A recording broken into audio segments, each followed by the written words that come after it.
Zaterdag is bekendgemaakt dat het tweede jeugdhoeglustig paar van Groet-Maastricht uit Heer gaat komen. Stadscarnavalsvereniging De Tempeleers heeft jeugdvastelovensvereniging De Schravenlerkes bereid gevonden om dit duo te leveren. Wilt hier op zoek gewoon hij en hier naar een meisje en een jongske die Maastricht, de jeugd van Maastricht, voor willen gaan in de vastelovend van 2024.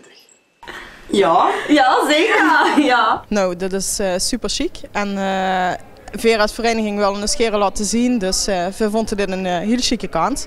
Hier is het met de jeugdvereniging van De Schravenleers.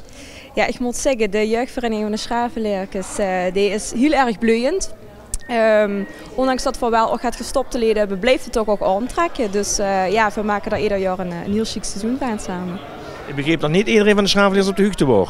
Nee, dat klopt. Alleen de jeugdcommissie was op de hoogte en voor de rest was het een heel grote verrassing. Een leuke verrassing. Ja, zoals je van net hoort, vond iedereen het heel chic. Ja. Heb je al het op het oog? Qua jeugdprinsenpaarken?